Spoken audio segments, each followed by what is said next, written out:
Buenas, hoy vamos a ver un poquito más de historia para el presente, la historia de un duelo chilango. Aquí compartí con ustedes los antecedentes virreinales de nuestro sistema de pensiones y cómo en aquellos días la élite criolla se apoderó de los recursos de las comunidades campesinas indígenas porque, según aquellos modernizadores de antaño, ellos sabían cómo administrar mejor las finanzas. Luego la semana pasada les conté cómo uno de esos modernizadores de Ogaño, Ángel Gurría, el ángel de la dependencia, logró jubilarse con una pensión especial escandalosa. Los criollos de hoy, igual que los criollos del pasado, argumentaban que ellos sí saben cómo administrar las finanzas.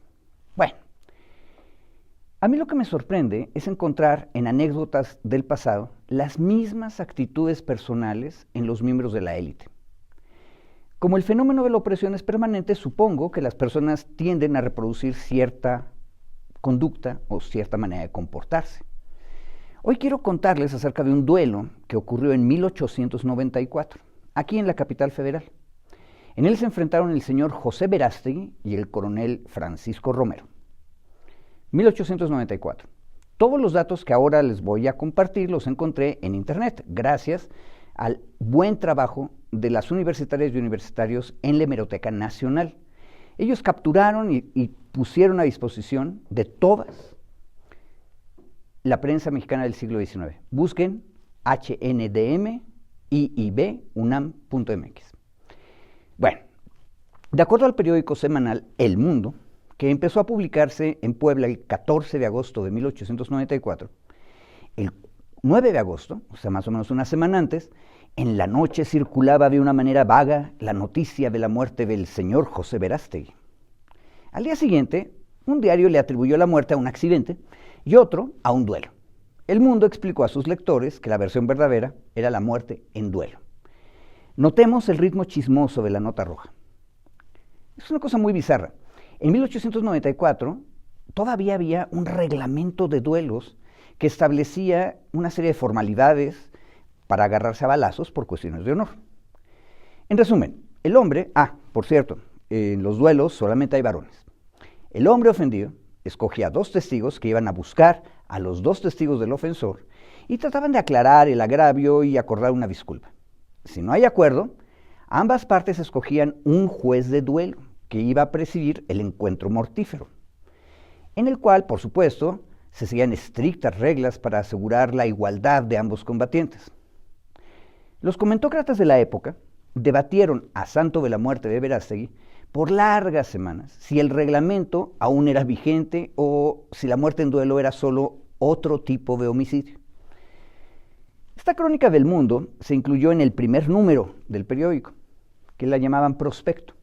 El director era un tal Rafael Reyes Espíndola, quien poquitos años después va a fundar el primer gran periódico moderno de México, llamado El Imparcial. Reyes Espíndola es un gran publicista y fue el gran propagandista de Porfirio Díaz. Y se hizo millonario con las dos publicaciones que les cuento. El Imparcial era el diario matutino y El Mundo, un semanario ilustrado que salía los domingos. Un siglo más tarde, todavía estamos debatiendo de dónde le llegaron los millones a Reyes Espíndola. De las ventas masivas de sus periódicos, el periódico era de a centavo, de la publicidad que ofrecía o del subsidio que le daba la dictadura. Chayote, se decía más adelante. Bueno, como sea, la crónica del duelo de Verástegui fue un notición. Todo mundo parece estar de acuerdo en que Reyes Espíndola sí sabía vender noticias, especialmente nota roja, y mejor si la nota roja afectaba a las clases acomodadas de aquel México chiquitito que apenas tenía 10 millones de habitantes. Bueno, volvamos al número 1 del prospecto en El Mundo. Reyes Espíndola publicó en él mismo una crónica de las actividades diarias del presidente Díaz, hoy llamaríamos a eso un encarte de publicidad oficial, y relató los debates en la Cámara de Diputados sobre el desafuero de un diputado federal y de un senador. Vean ustedes que hay temas que se van repitiendo en la historia nacional. Porque resulta que el diputado y el senador habían participado como testigos en el duelo del ciudadano Verástegui y el coronel Romero. Y recuerden, Verástegui el civil murió. En opinión del Mundo, el mejor discurso en el debate fue el del diputado Francisco Bulnes, el que apoyó desaforar a los dos legisladores con dos argumentos que, aunque hayan pasado 130 años, todavía resuenan y resonarían bien en nuestras plazas públicas. Número uno, Bulnes le recordó a la Cámara que el duelo era un privilegio de la gente velevita, hoy diríamos fifís o catrinas, y por lo mismo ofende a los descamisados, a los que hoy llamaríamos chairos, aunque la hija del presidente Peña les decía la prole. Dijo Bulnes, comillas, si un hombre del pueblo riñe con otro ante 4 o 5 personas y lo mata, sin haberlo siquiera imaginado 5 minutos antes, un juez de descamisados, lo condenará a 12 años de prisión. En cambio, si un individuo velevita, con 2 o 3 días de anticipación y apercibimiento, mata a otro en duelo, delante de 4 testigos, un juez, que es juez de gente decente, lo condenará a 5 años o lo absuelve. Por cierto, les olvidé contar que en el duelo de Verástegui contra Romero, el juez de duelo había sido el general Sóstenes Rocha. Y el evento ocurrió temprano, en la mañana, en el Panteón Español de la Ciudad de México. Muy romántico, muy exclusivo, un héroe de la Reforma preside, de testigos tenemos 2 legisladores federales. Bulnes tenía razón, muy famosos, muy poderosos y muy fifís, pero lo que estaba describiéndose es solo una riña común. Gente muy elegante, pero que riñe. Segundo argumento, en los duelos se involucran solo 2 clases de personas de levita, la civil y la militar. Dijo Bulnes, comillas, la primera clase, los civiles, se entrega a sus ocupaciones y nunca toma un arma en sus manos. La última, los militares, de constante se dedica al ejercicio de las armas. Cierro la cita. Y Bulnes se preguntaba, ¿era razonable dejar que los civiles estén en manos de los militares? No. El coronel Romero había cometido un homicidio con premeditación y con ventaja, porque él sí sabe manejar armas, y por lo tanto debía ser juzgado por la justicia ordinaria, él y todos los que ayudaron en el ritual mortífero, es decir, los testigos, diputado y senador. El Mundo reportó también, en su columna, que un licenciado muy famoso, llamado Jacinto Pallares, y cuyo nombre, por cierto, sigue adornando hoy en día el aula magna de la Facultad de Derecho de la UNAM, intervino en el juicio de desafuero, defendiendo al diputado y al senador, que eran solo los testigos de duelo, y por lo mismo cómplices de homicidio, y Pallares decía, son inocentes, y alegó confusamente que había reglas de honor que había que respetar, y que existía un vetusto reglamento de duelos.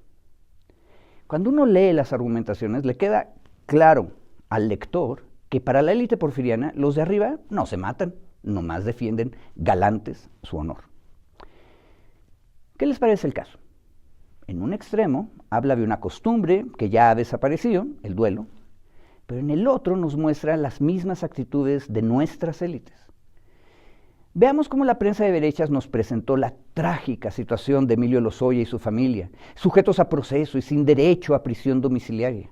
Ellos no han robado a la nación, solo han sido un buen hijo y una buena madre que proveían con honor para su hogar. Francisco Bulnes, quien no era un personaje muy progresista, debo aclarar, sí era un liberal duro y un modernizador radical. Y por eso sacó a colación la tremenda injusticia de una ley especial para los de arriba, la criollada fifí, y otra ley para los descamisados, los plebeyos chairos. Hoy ya no hay tal desequilibrio normativo, pero una y otra vez vemos a que los abogados de los de arriba, que aparte son ricos abogados, que cobran muchísimo y pueden activar todos los mecanismos legales imaginables para asegurar la impunidad de sus clientes, ellos siguen hablando igual que la élite de hace 130 años. En 1894, esa función la hizo el licenciado Pallares. Hoy, a los estudiantes y las estudiantas de Derecho les hacen creer que Pallares era un héroe de la ciencia jurídica, un defensor de la ley es la ley. ¿Veremos a los abogados de Lozoya y de Murillo en el futuro convertirse en aulas magnas? ¿Quién sabe? Al paso que van, es muy probable. Muchas gracias.